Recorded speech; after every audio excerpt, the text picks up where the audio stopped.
انسان کی قوت سماعت انسان کا ساتھ چھوڑ دیتی ہے اور یہ انسان بے حس و حرکت ہو جاتا ہے۔ ایسے میں جب ملک الموت حاضر ہوتا ہے تو کہتے ہیں کہ یہ ملک الموت جب پہنچتا ہے تو مومن کے لیے باعث شادمانی اور مومن کے لیے مسرت کا سبب بن جاتا ہے، اور جب منافق اور کافر کے پاس پہنچتا ہے تو اس کی اذیتوں میں اضافے کا سبب بن جاتا ہے۔ ایک دفعہ مجھول کر کے سلمان اللہم صلی علی محمد و آل محمد۔ روایت آپ کی خدمت میں پیش کر رہا ہوں۔ کہتے ہیں کہ جب مرنے والا اس دنیا سے جا رہا ہوتا ہے تو مومن کے لیے دو ہوائیں چلائی جاتی ہیں اور مومن دو طرح کی خوشبو کو محسوس کرتا ہے۔ ایک خوشبو کا نام ہے منسیہ اور ایک خوشبو کا نام ہے مسقیہ۔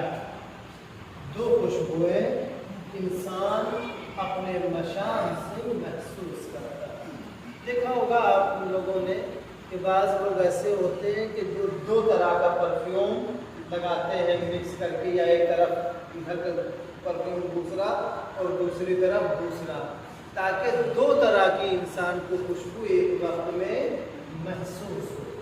کہتے ہیں کہ جب مومن اس حالت انتظار میں ہوتا ہے، ملک الموت اس کے پاس پہنچتے ہیں تو یہ بندہ مومن دو طرح کی خوشبو کو محسوس کرتا ہے۔ ایک خوشبو کا نام ہے منسیہ اور دوسری خوشبو کا نام ہے مسقیہ۔ یہ منسیہ کس خوشبو کو کہتے ہیں؟ کہتے ہیں کہ یہ ایسی خوشبو ہوتی ہے کہ جس کو انسان سونگھنے کے بعد، محتضر سونگھنے کے بعد سب کچھ بھول جاتا ہے۔ بہت سخت ہے کہ بیٹا باپ کو بھول جائے، بہت سخت ہے کہ ماں کو بھول جائے، بہت سخت ہے کہ بیوی بچوں کو تڑپتا ہوا بھول جائے، بہت سخت ہے عزیز و اقربا و دوست و احباب سب کو تڑپتا اور بلکتا ہوا انسان جو ہے وہ چلا جائے۔ کہتے اس کا مداوع کیسے ہو، کیسے اس انسان کو آرام ملے، کیسے اس انسان کو سکون فراہم ہو، کا اس کے لیے ہوا چلائی جاتی ہے کہ جس کا نام منسیہ ہے۔ منسیہ کہتے اس ہوا کو کہ جس کی خوشبو جب مشام انسانی میں پہنچتی ہے تو یہ انسان سب بھول جاتا ہے۔ نہ ماں کی یاد باقی رہتی ہے، نہ باپ کی یاد باقی رہتی ہے، نہ بیوی، نہ بچے، نہ عزیز، نہ خالق، نہ رشتہ دار، کوئی نہیں۔ انسان دیکھیے ہر وقت بھول جانا کوئی بری بات نہیں ہے، بعض اوقات بھول جانا باتوں کو ہی انسان کے حق میں بہتر ہے۔ نہ جانے کتنی باتیں ایسی ہیں کہ انسان بھول گیا تو زندگی اس کی بہتر ہو گئی، جب یاد آ جاتی ہے وہ بات تو سخت ہو جاتی ہے زندگی، بھول جاتا ہے تو زندگی آسان ہو جاتی ہے۔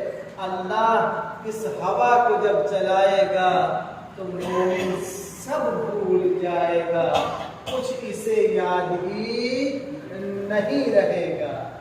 دوسری خوشبو جو مومن حالت احتضار میں، عالم نزاع میں محسوس کرے گا اسے کہتے ہیں مسقیہ۔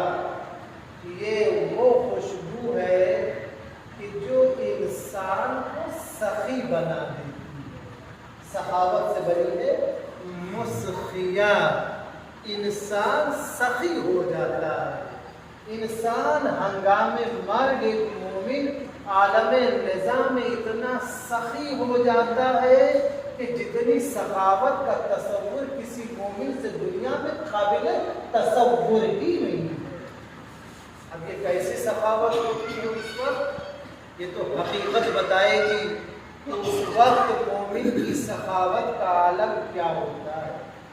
کہتے ہیں کہ جب انسان کے اوپر موت کی غشی چھائی ہوتی ہے، انسان دھیرے دھیرے اس عالم میں جاتا ہے کہ روح بتدریج انسان کے جسم سے جدا ہو رہی ہوتی ہے، تو یہ عالم انسان کے لیے بڑا سخت ہوتا ہے، بہت دشوار ہوتا ہے۔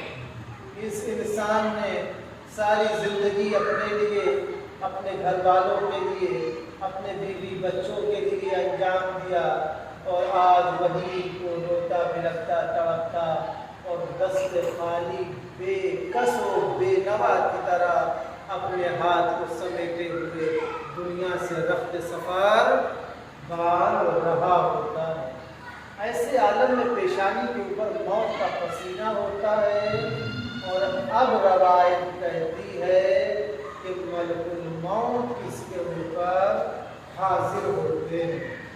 جب حاضر ہوتے ہیں تو انسان یہ غرق ہے پسینے میں، انسان استعجاب کی کیفیت میں ہے، اور ایک مرتبہ جب فرشتے کو دیکھتا ہے ملک الموت کو تو گھبراہٹ طاری ہوتی ہے۔ جب گھبراہٹ اس مرنے والے کے اوپر طاری ہوتی ہے، اس انسان کو بے قراری رہتی ہے، یہ مضطرب اور پریشان ہوتا ہے، تو ایک مرتبہ یہ ملک الموت مومن کو تسلی دینا شروع کرتا ہے۔ لیکن ملک الموت کسی کے اوپر رحم نہیں کرتا ہے، لیکن یہ فرشتہ اجل مومن کو ہنگام مرگ تسلی دینا شروع کرتا ہے۔ اما رو کس لیے رہے ہو، پریشان کس لیے ہو رہے ہو، یہ اتنا تم نگران اور خائف کس بات کے لیے ہو؟ تو ایک مرتبہ مرنے والا کہتا ہے اما میں پریشان کیوں نہ ہوں، میری نگرانی کو کیا تم نہیں سمجھ رہے ہو کہ بچے میرے چھوٹ رہے ہیں، ماں باپ کو خدا حافظی کہنا پڑ رہا ہے، یہ سارے رشتہ دار ہمارے جو ہے وہ جمع ہیں جو ہماری جدائی کے اوپر رو رہے ہیں، میں نے ان کو بنانے میں، ان کو بسانے میں، ان کو آباد کرنے میں، ان کی زندگی کو سنوارنے میں اپنی زندگی کو ختم کر دیا، اور آج وہ وقت آ رہا ہے کہ میں خالی ہاتھ دنیا سے جا رہا ہوں۔ تو ایک مرتبہ اس یہی فرشتہ اجل مومن سے کہتا ہے کہ اما یہ بتاؤ کہ اگر انسان کے پاس کچھ نہ ہو، روایت کا مفہوم میں بیان کر رہا ہوں، روایت میں بیان کر رہا ہوں، صلوات پڑھیں محمد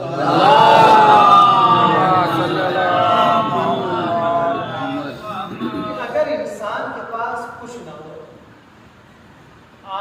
انسان عالم غربت و بے کسی میں ہو، اور ایسے میں انسان کے جیب میں کھوٹا سکہ ہو، تو یہ کھوٹا سکہ کوئی فائدہ دے سکتا ہے؟ یہ کھوٹا سکہ کوئی انسان کو فائدہ پہنچا سکتا ہے؟ تو کہا کیا سکے کا ہونا اور کیا سکے کا نہ ہونا، اگر سکہ کھوٹا ہے، وہ 500 روپے کی نوٹ جو بند ہو گئی وہ اگر جیب میں آ بھی جائے تو کیا فائدہ پہنچانے والی؟ صلوات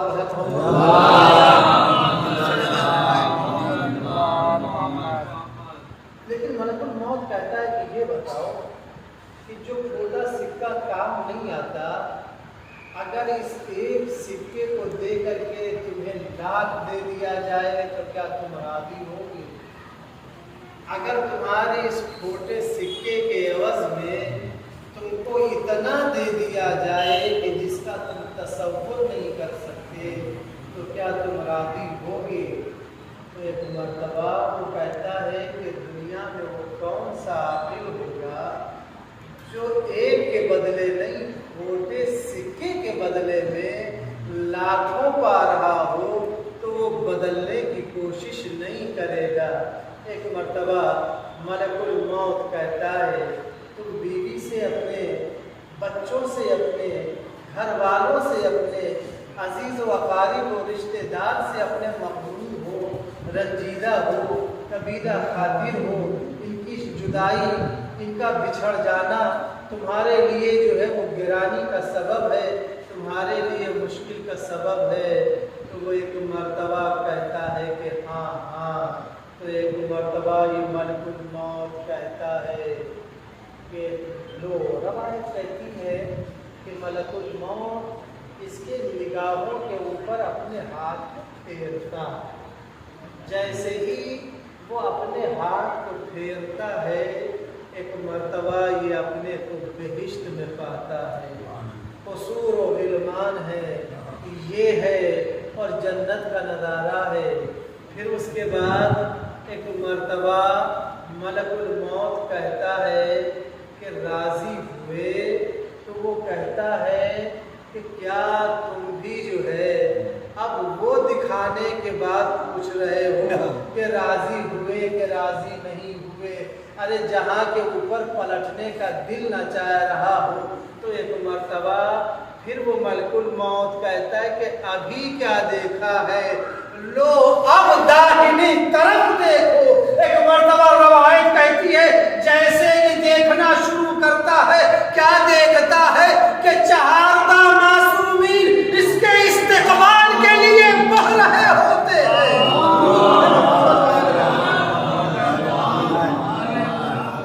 چہاردہ معصومین اس کے استقبال کے لیے بڑھ رہے ہوتے، اور اب روایت یہ کہتی ہے کہ یہ اسی عالم میں ان کو اپنی طرف آتا ہوا دیکھتا ہے۔ اس کا جوش ولا اور اس کے عشق کا پیمانہ جو اہل بیت کے تئیں تھا وہ ایک مرتبہ لبریز ہوتا ہے، ایک مرتبہ تطبیق کرنا شروع کرتا ہے۔ یہ سرکار رسالت معاف ہوں گے، یہ علی مرتضیٰ ہوں گے، یہ امام حسن ہوں گے، یہ امام حسین ہوں گے، یہ زین العابدین ہوں گے، یہ سجاد ہوں گے، یہ باقر ہوں گے، یہ تقی ہوں گے، یہ نقی ہوں گے۔ ایک مرتبہ تطبیق کرنا شروع کرتا ہے۔ روایت کہتی ہے کہ ملک الموت کہتا ہے کہ اگر کہو تو تمہیں دنیا میں واپس کر دوں، اب نہ تمہیں موت آئے گی، نہ تمہیں مرض ہوگا، نہ تمہیں تکلیف ہوگی، نہ تمہیں اذیت ہوگی۔ تو ایک مرتبہ یہ ہاتھوں کو جوڑ کر کے کہتا ہے ارے اب کس کا زندہ رہنے کو دل کرتا ہے؟ ملک الموت دیر نہ کر، جلدی کر، ہم کو آقا کی خدمت میں پہنچا دے۔ درود پڑھیں محمد وجاءت سکرۃ الموت بالحق۔ یاد رکھیے اس موت کی تلخی کا جام ہر ایک کو پینا ہی پینا ہے۔ موت ان تمام حقیقتوں کو لے کر کے انسان کے اوپر حاضر ہونے والی ہے کہ جس سے انسان دنیا میں گریزا تھا، اور اب جب ملک الموت کہتا ہے کہ پلٹا دوں تو یہ بندہ مومن کہتا ہے کہ نہیں نہیں، بس مجھے جی بھر کر کے میرے آقا کو دیکھ لینے دو۔ ایسے میں حکم ہوتا ہے کہ ملک الموت دیر نہ کر، جلدی سے میرے بندہ مومن جان کو نکال دے، اس کی روح کو قبض کر لے۔ اور عزیزو یہی وہ موقع ہوتا ہے کہ روایت کہتی ہے نا کہ جیسے پھول سے خوشبو نکل جاتی ہے ویسے ہی مومن کی روح نکل جاتی ہے۔ کیوں؟ کہتے ہیں کہ دلیل بڑی قوی ہے، تکلیف نہیں ہوتی۔ کہتے ہیں کہ جب یوسف کو زنانے مصر کے سامنے سے ان کے درمیان سے گزارا گیا تو ایک مرتبہ زنانے مصر نے جمال یوسف کو دیکھنا شروع کیا، اتنا زیادہ غرق جمال یوسف ہوئی وہ زنانے مصر کہ ان کی انگلیاں کٹتی رہی، خون بہتا رہا، تکلیف کا احساس نہ ہوا۔ تو یوسف کا کوئی حسن دیکھے تو تکلیف کا احساس